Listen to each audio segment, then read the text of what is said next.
Let me tell you about a story. Now when men are talk bound about their law enforcement, a right bunch of clowns, how they wear their badge like a plastic crown, how they're sticking to a story of which they are now bound. It's a rabbit hole they don't want you to go down, but over in Wisconsin, they're doubling down. Hello everybody, this is Erekose on Making a Murderer on YouTube. I cover the Stephen Avery and Brendan Dassey cases, but also as time passes I've been covering other cases such as the Staircase or OJ and many wrongful convictions of youth. I go over the documents, the photos, the videos, anything case related, so stay tuned because I have many more videos just like the one you're about to see.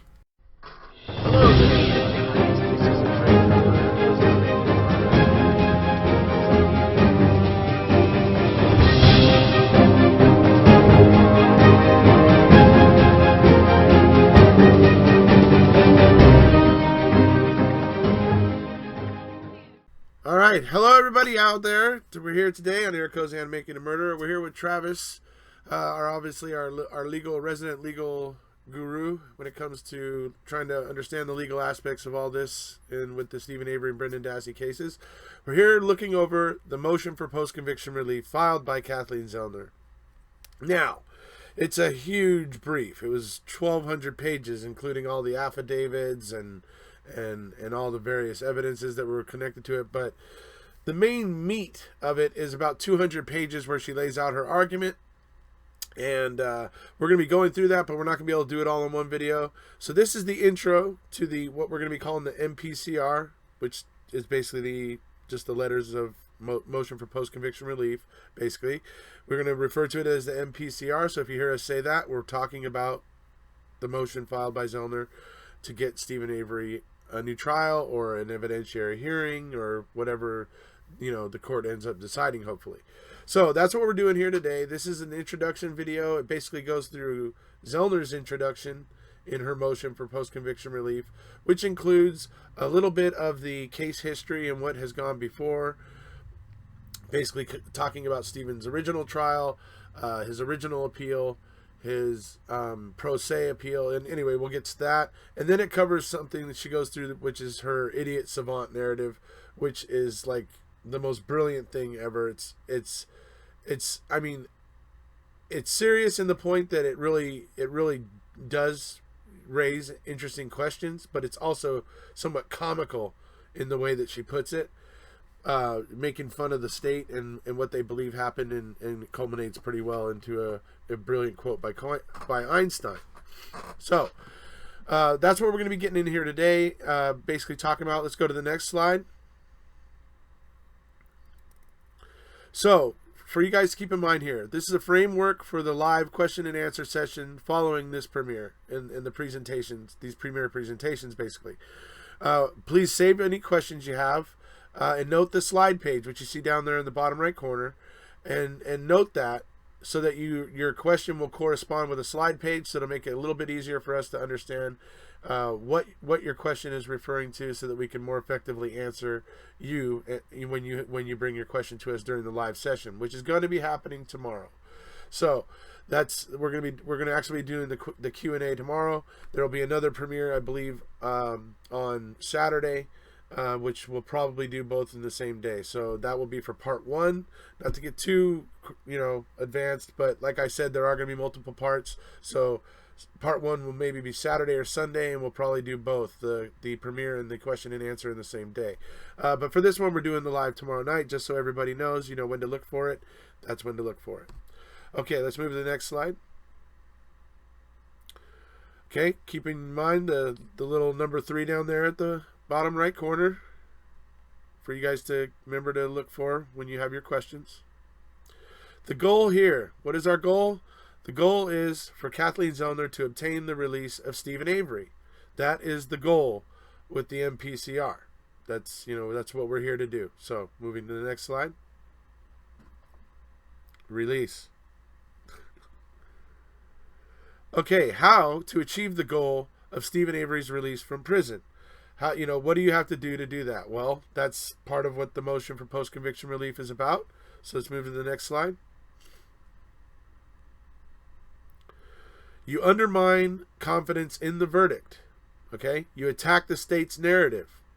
You establish its falsity, which she does pretty well in a lot of ways.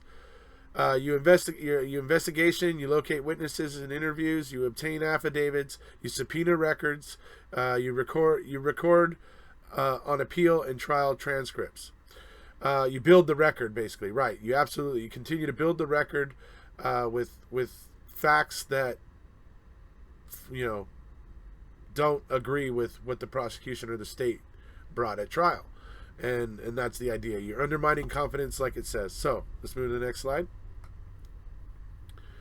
Violations of constitutional rights. That's another way to trigger a retrial, potentially. Brady violations and that sort of thing. But that's a way you can trigger a evidentiary hearing, which can lead to a potential release or retrial, or it can trigger a retrial. So it's violations of constitutional rights that help you do that. Moving to the next slide. A constitutional violation. One is a Brady violation. Evidence withheld that's exculpatory. Evidence that was concealed by the prosecution. So those types of things are, for instance, like the computer evidence, the CD that was held in Tom Fassbender's custody for 12 years. The fact that Kevin Ramlow come forward and said that he told Colburn about the RAV4 being over by the dam on I think it was Highway 47 or Highway Q or what, I'm not sure which highway it was, but over by the dam there, and that Colburn never filed a report about that. That type of stuff. So anyways, those are Brady violations where stuff was deliberately withheld, and that's the type of stuff that can trigger a retrial. Next slide. Any constitutional violations such as ineffective assistance of counsel. So basically that's where if she can prove that Dean and Jerry just dropped the ball in a certain aspect, and mainly where she's saying they dropped the ball in this is with not hiring enough experts to effectively prove the state's narrative was basically a piece of Swiss cheese. Had they brought in the experts like she is, it would have been a whole different ball game, and that's basically what she's getting at in this as being the ineffective assistance of counsel. So moving to the next slide. Another constitutional violation, prosecutorial misconduct. That is another possible avenue. Gershwin is her expert on that, and he wrote a brilliant affidavit going through, just what he thought of Ken Kratz and his prosecution of this case. For those of you who are interested, you can find it on my channel. Just to go into my channel, type in prosecutorial misconduct, and it'll probably pop right up for you in the search field. Next slide. Okay, so procedural steps. You first file a motion for scientific testing, which those of you who have been watching this channel, we've already covered. Travis and I went through the motion for scientific testing already, and we were kind of showing you guys what she was looking for and what she was looking to do. After she did all that testing, right, she which is here, conduct the testing, obtain the results, investigation, affidavits, interviews, witnesses, subpoena records and items, basically all part of the investigation. And then after that, next slide, then you file a post-conviction petition, and that's what we're talking about today. We're talking about a motion for post-conviction relief, and that's what she filed. So you file this with the trial court, okay? That's in Sheboygan. That's where she was filing with Judge Angela Sukowitz. All of the above are combined into one motion, the motion for post-conviction relief. Wisconsin requires that you file everything together at one time, and no piecemeal appeals are allowed. So you basically can only have one going at a time, is what I think they're getting at there. So next slide. Court decides if there is evidence to justify an evidentiary hearing. Almost like in the evidentiary hearing is almost like a second trial, but it's not. It's more of a experts get brought in to question or call into question facts at trial or other experts at trial, and to offer a new updated facts or to try to like I said, undermine the state's case. You bring in your own experts to try and do that, and that's essentially what you do at an evidentiary hearing, and both sides get to question the experts that you bring in, and that's how you duke it out in court and get to the bottom of things. That's what's been needing to happen here, and you've heard me say this for a long time. the fact that the evidentiary hearing is being they're so resistant to doing it, tells me that they're afraid of it. Because I mean, that's what needs to happen here. We need to see both sides in court. If state has a problem with the things that Kathleen Zellner is bringing forward, then they need to get into a courtroom and offer their side of it and tell us why Kathleen Zellner is way off base and what's wrong with her evidence and why to them it doesn't mean anything. We need to hear their side of it. The fact that they're trying to avoid even having to do that tells me something. Next slide. All right, so the evidentiary hearing, if granted, is at the circuit court. Okay, that's what I was just saying about. It's with Judge Angela Sukowitz there in Sheboygan. That's where it's going to happen eventually. Now, we all know that Judge Angela Sukowitz has denied Avery, and that's why Kathleen Zellner has now brought this motion for post-conviction relief to the appeals court, and that's what we're here trying to do now. Is she's appealing this so that the appeals court will look at it and decide that an evidentiary hearing is necessary, and they will order one. And then at that point, there may be some interesting things that go down, whether or not they change Angela Sukowitz as the judge or anything like that. But we got to get to the point of, will they get to that point of ordering the evidentiary hearing or possibly even a new trial based on the Brady violations. But that's, like I said, months down the line. Next slide. The Wisconsin Court of Appeals process. Okay. The appellate record is sent to the Court of Appeals. So that means basically the whole file, the record that gets built, that you hear Kathleen Zellner talking about. She's going to continue to build the record and build onto the record and build the record and create a mountain, basically, right? When you hear her talking about, that's what they're talking about. That's all the information pertaining to Stephen Avery case and the murder of Teresa Halbach, essentially. So it's just all that info that has been collected, right? It goes over to the Court of Appeals. The appellate's brief for Stephen Avery is filed on 2/1/2019. Okay, that's where we're at right now. That's our current place where we're at. We're waiting right now. It was supposed to be on 12/20. We're not going to... Y'all know why. It ended up getting delayed to February 1st. So that's where we're at right now, is waiting for Kathleen Zellner's brief regarding the motion for post-conviction relief, which was denied by Angela Sukowitz. Very casually and cavalierly, in my opinion. I don't think she even understood or read most of it. Anyway, so that's where we're at currently. We're waiting for Zellner to file that. Then, once Zellner files that, the state has a certain amount of time. I believe it's something like 40 days or 45 days to file their response to her 33 days, but they'll probably get a 30-day extension. So probably... Okay. Right around, 63 days. Okay, so realistically, we may be looking at anywhere from 33 to 63 days, or 30 to 63 days, for that reply from the state, or the response. It's actually referred to as a response. And then, after the state files theirs, Kathleen Zellner will have a certain amount of time, I think it's 15 to 20 days, to file her reply to the state's response. And that's 15 days. Yeah. That's right, 15 days. 15, yeah. So, and that's the way they refer to him. So it's Zellner files the brief, the state responds. That's the way that's the word they use. It's a response. And then after the state's response, Zellner gets to reply to the state. So just so you guys get the wording of it, that's the way it goes. So if the appeals court looks at the briefs and they decide they want to hear oral arguments, they will do so. They will schedule those oral arguments. They won't get scheduled for right now. It'll probably get scheduled for, what do you think, 3-4 months out if they decide?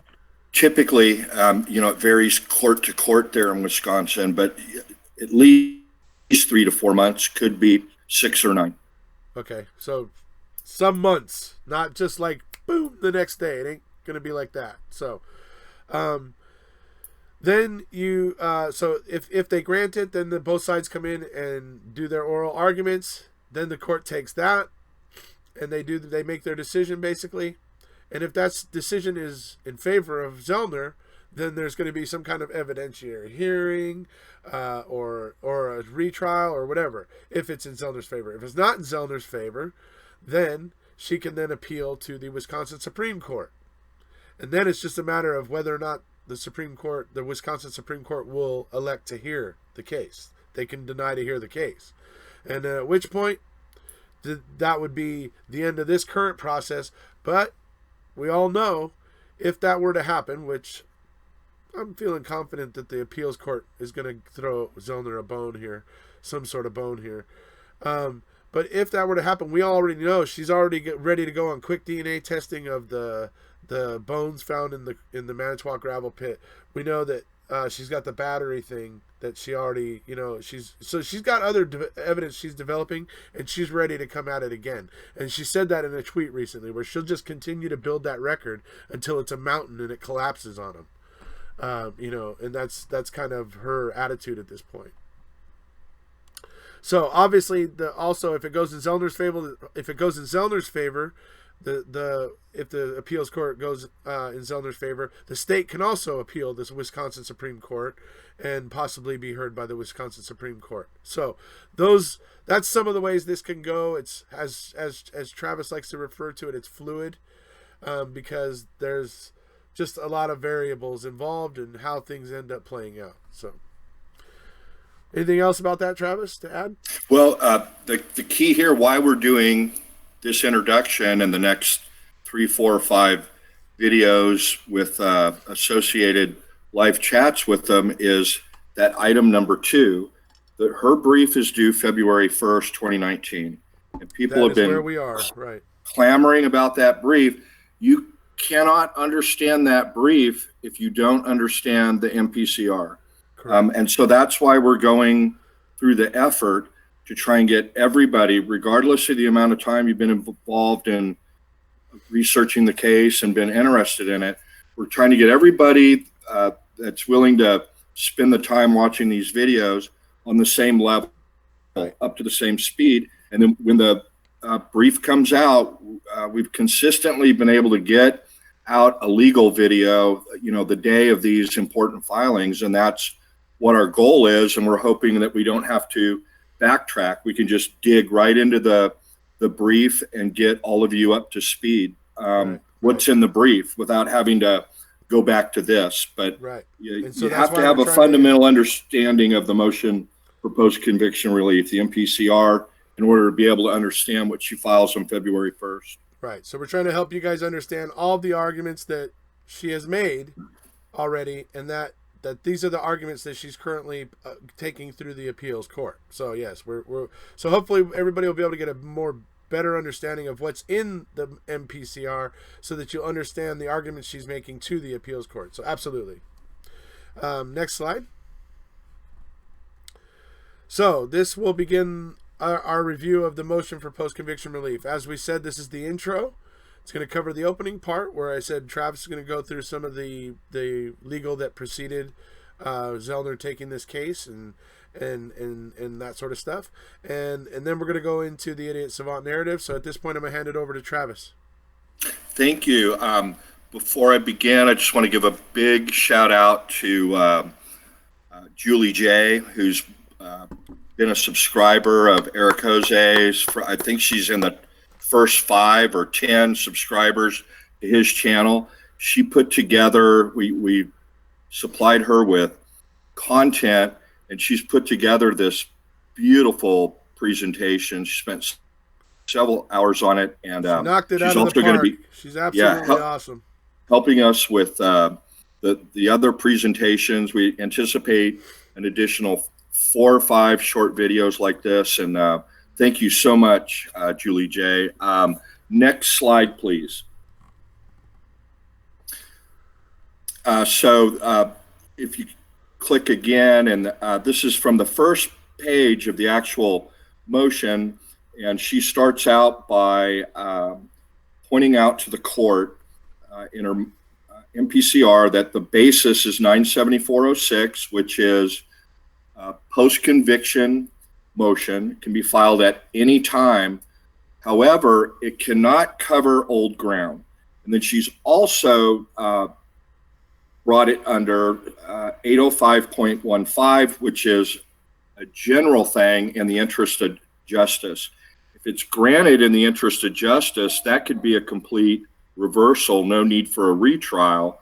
If it's for one of those things that Erekose went through before, a constitutional violation, Brady, or ineffective assistance of counsel or she undermines confidence in the verdict, then it would be under 97406 and they would order a new trial. That's slide 16, folks. If you're paying attention and have a question. Next slide, please.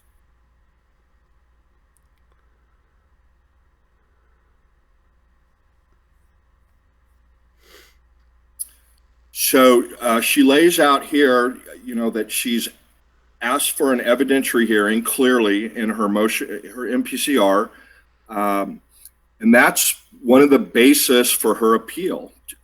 Technical basis is that she was denied an evidentiary hearing.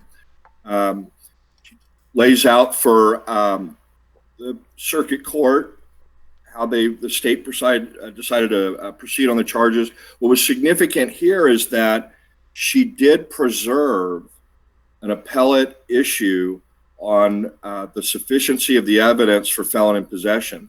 We always worried about that because it'd be terrible if he got exonerated on the murder charge, but the firearm charge stuck. How long was his sentence on that, Erekose, the gun charge? 8 years, 10? Yeah, it was 8. So anyway, it's preserved, and she's going to be arguing that, there's legal insufficiency, which means, well, we'll get to that. We're going to be covering all of this in detail over the next several days. Next slide, please.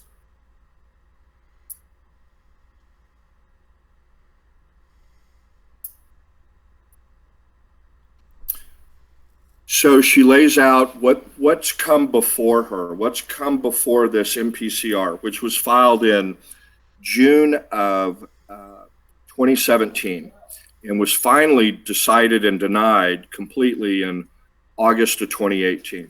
So what came before is in June of 09, after the trial, Stevie was appointed appellate attorneys for what's called a direct appeal. You have an appeal as a matter of right, and they appealed on a couple of issues. One was how a search warrant was executed, when, what basis, and a couple of other grounds. And then that was denied by the appellate court in August of 2011.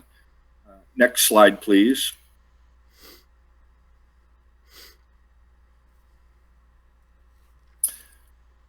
After that appeal was denied, those appellate attorneys that were appointed would have told Stephen that that's all the state of Wisconsin will pay for. We're withdrawing from your case. And so he was left to represent himself for a period of time before Kathleen Zellner came into the case. So they're talking about the pro se motion. Pro se is just Latin for you represent yourself. Right. And Stephen filed a 97406 petition in November of 2015, which was denied by Judge Angie. He filed a notice of appeal. That appeal was stayed pending the motion for new scientific testing. Right. She ended up dismissing that appeal because, as in most cases with a pro se defendant trying to represent themselves from a prison cell, you just can't do it. And there was some major technical problems, as you might expect. Next slide.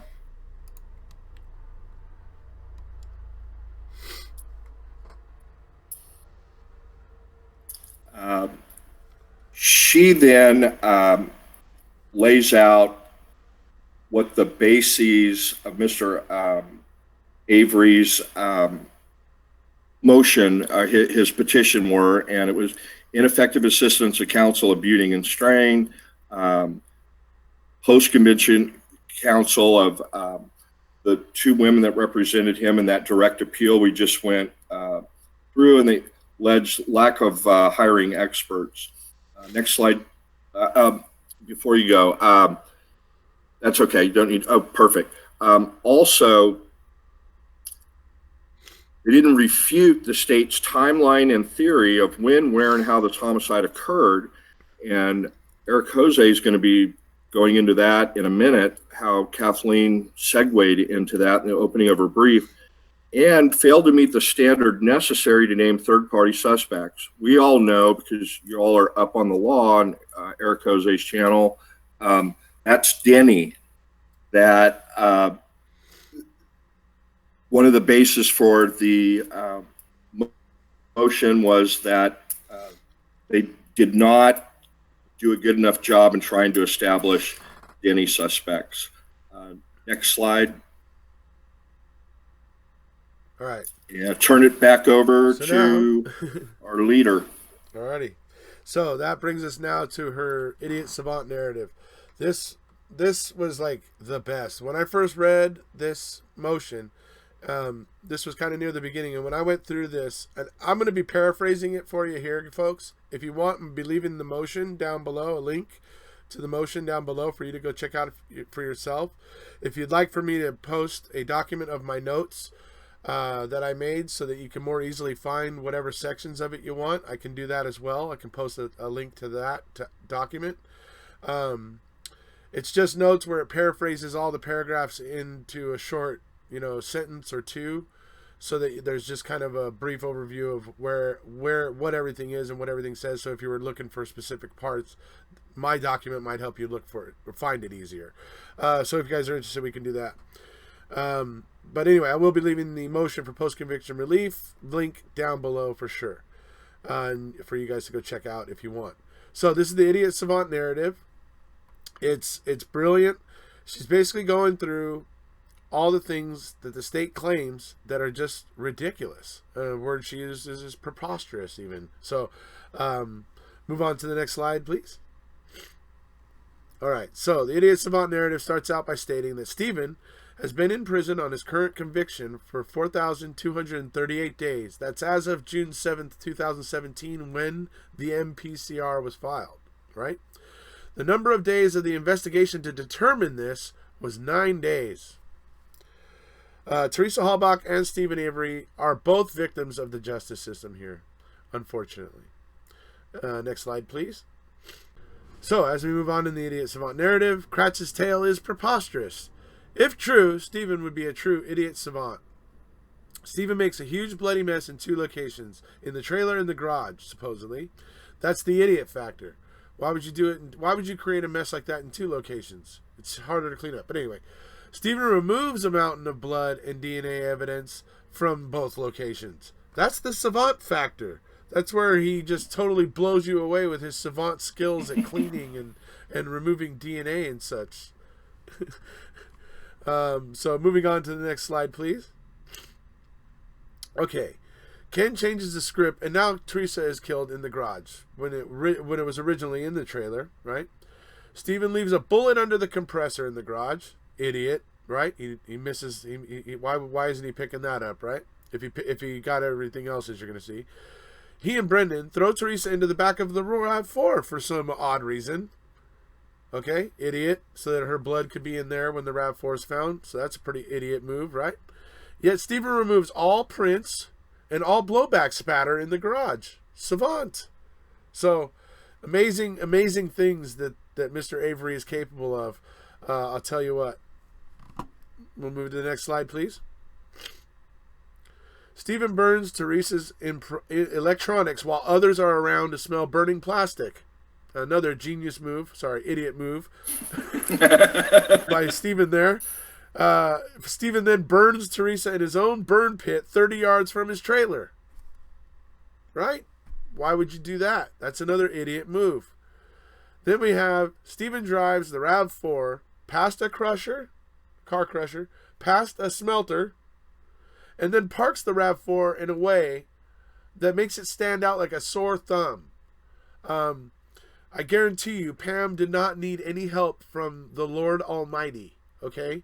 She just walked in there and walked that way and saw a car double parked facing the opposite direction of all the other cars that were near it, with a hood and all kinds of branches on it, which no other cars really had.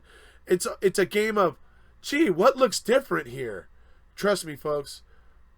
We are creatures of habit. Our eyes get drawn to what looks different.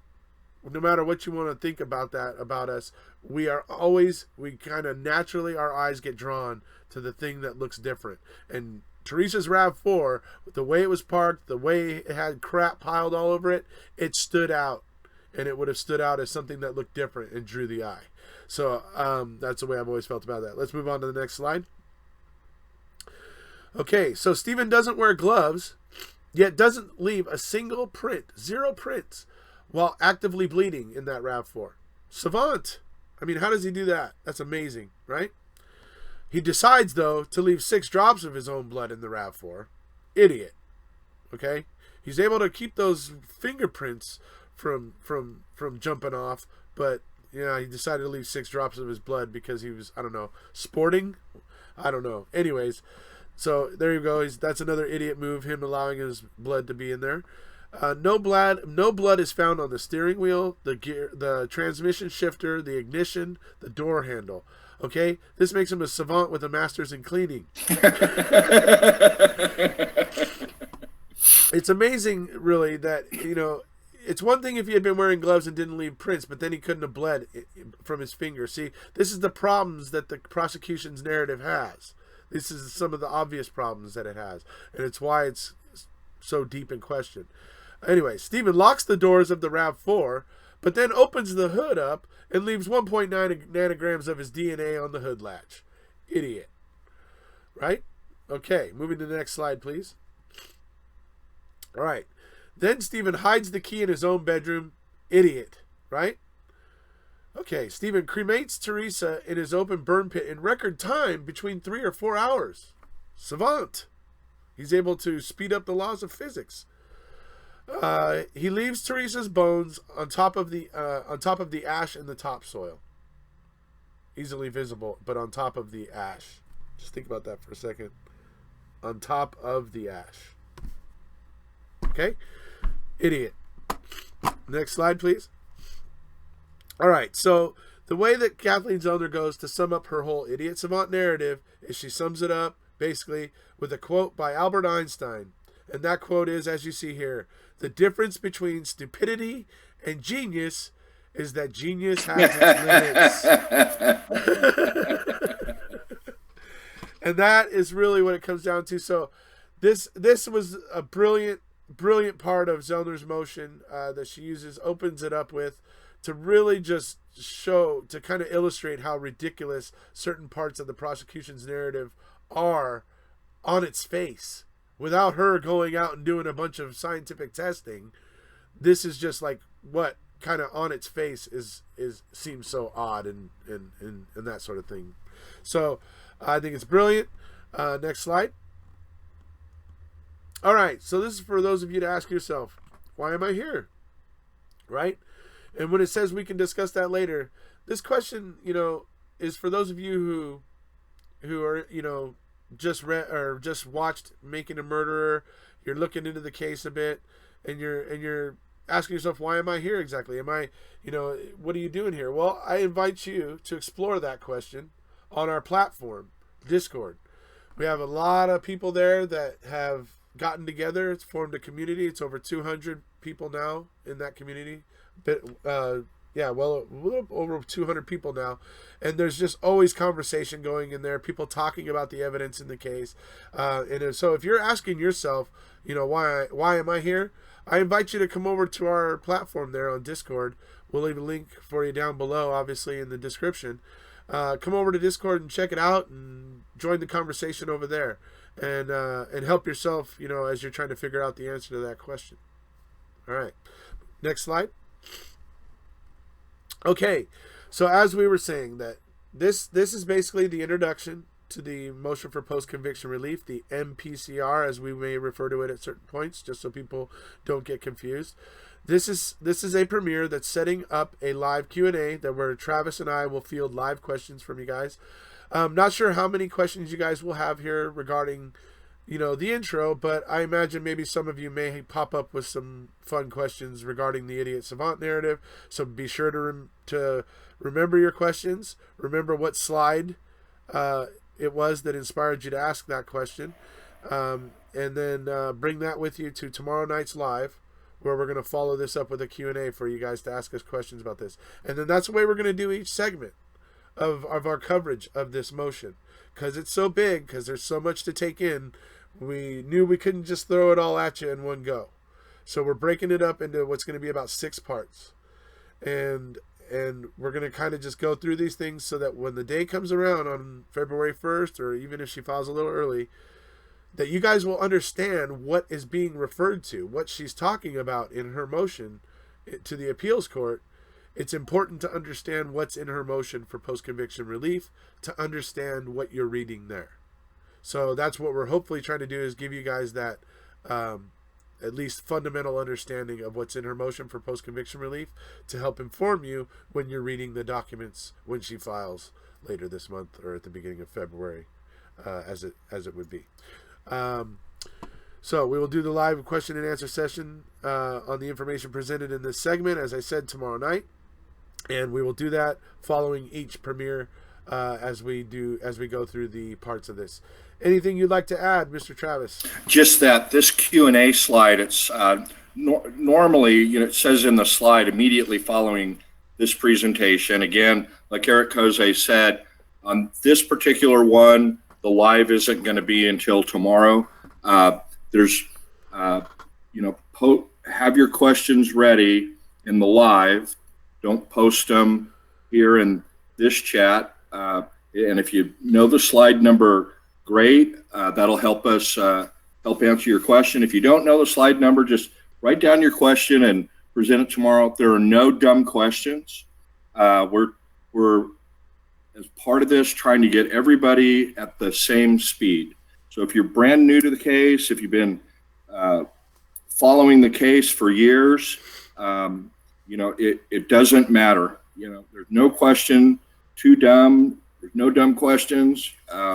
And we'll just we'll answer everything that we possibly can that we know about, and you'll have a thorough understanding of her brief on February 1st if you're able to watch all of the segments. And again, a big shout out to Julie J, one of Erekose's longest subscribers. I apologize, longest subscribers, and for putting together this, superb presentation. Cannot thank her enough. Jay. Thank you. That's it for me. Okay, buddy. All right, folks. So that's going to wrap it up for tonight. Look forward to seeing you guys in the live tomorrow. Look forward to seeing you in the segments to come. If you haven't already, please hit subscribe, and we'll see you.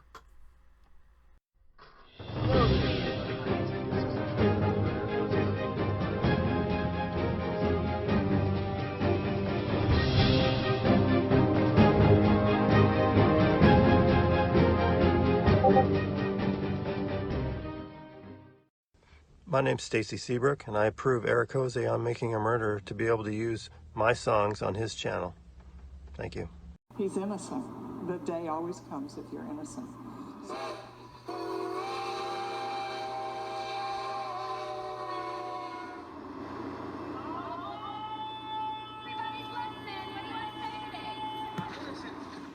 Get on the train before it leaves the station. Wisconsin versus Avery, a complete fabrication. Get on the train before it leaves town.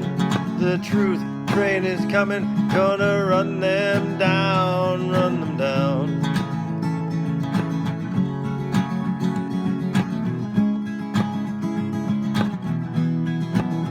And we all know Stephen and Brendan were blamed, but it does not take a brain surgeon to see that they were framed. And yes, we know what this was about. The civil suit, the settlement, they did not want to pay out, want to pay out.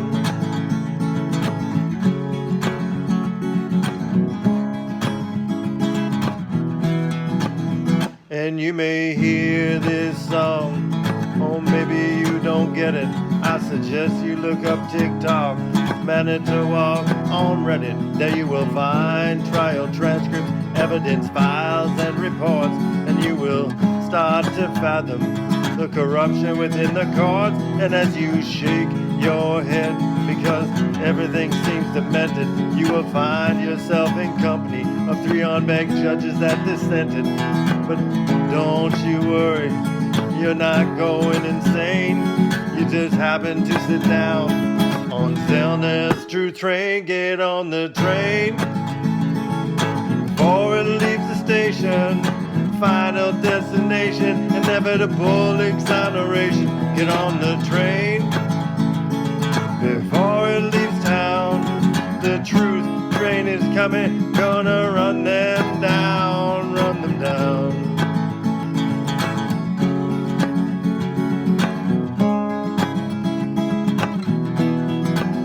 Get on the train